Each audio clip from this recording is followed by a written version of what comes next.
బీరంగూడ దగ్గర ఒక హౌస్ డెడికేషన్కి వెళ్ళాం. మన ఆరాధనకు వస్తారు, వాళ్ళు ఫస్ట్ సర్వీస్కి వస్తారు. గృహప్రవేశం అన్న అంటంతో వాళ్ళు చెప్పిన మాటను బట్టి నాకు అర్థమైంది. నేను అనుకుంది ఏంటంటే, ఒక అపార్ట్మెంట్లో double bedroom flat, triple bedroom flat కొనుక్కున్నట్టున్నారు, ఓపెన్ చేద్దామని నేను సేవకుడు మేము అందరం కలిసి వెళ్ళాం. మొత్తానికి పెంట్ హౌస్కి తీసుకెళ్ళి అక్కడ ప్రేయర్ ఏర్పాటు చేశారు. ఈ పెంట్ హౌస్లో పైభాగం కొనుక్కున్నారేమో అనుకున్నాను. నాకు అర్థం కావట్లా. రాజరత్నం అని ఒక తమ్ముడు మన చర్చికి వస్తాడు. తమ్ముడు, వీళ్ళు కొన్న రూమ్ ఏదో నాకు అర్థం కావట్లేదు, పైదా లేకపోతే కింద, ఎక్కడ ఓపెన్ చేయాలి అంటే ఆ తమ్ముడే అన్నాడు తెలుసా, ఈ బిల్డింగ్ అంతా వాళ్ళదేనన్నా అన్నాడు. నాకు రైట్, ప్రైజ్ గాడ్, దేవుడు ఆశీర్వదించాడు అని చెప్పి ఆ సహోదరి సాక్ష్యం చెప్పడానికి వచ్చింది. నేను ఈ గృహం నిర్మించేటప్పుడు దేవుని దగ్గర ఒక తీర్మానం చేసుకున్నాను.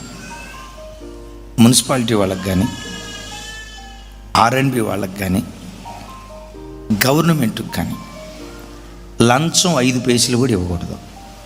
ఇప్పుడు సంతకం పెట్టాలంటే ఏం చేయాలి ఏమండి చెప్పండి? సంతకం పెట్టాలంటే ఏం చేయాలి? బల కింద చేతులు పెట్టాలి కదా. ఇది ప్రాసెస్.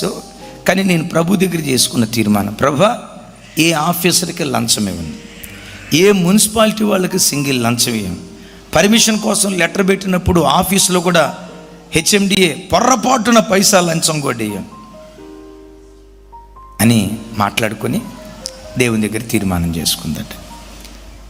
మున్సిపల్ ఆఫీస్కి వెళ్తే అన్నారంట, ఇక్కడ లంచం ఇవ్వకపోతే పనులు జరగవు, పని జరగకపోయినా పర్వాలేదు, నేను లంచం ఇనందంట. అట్లా 2 నెలల పాటు అట్లాగే ఆగిందట. 3వ నెలలో ఏ ఆఫీసర్ అయితే సంతకం పెట్టనన్నాడో ఆఫీసరే 5 పైసలు లంచం తీసుకోకుండా ఫ్రీగా సంతకం పెట్టి చేసేసాడంట. ఆ బిడ్డ మనసులో ఏం తీర్మానం, వాక్యం వింటున్న బిడ్డలో నాకు అనిపించింది, ఒరే ఏదో ఒకట్లా లంచం, అట్లా మనం లంచం తీసుకుంటే తప్పు అనిపిస్తుంది కానీ,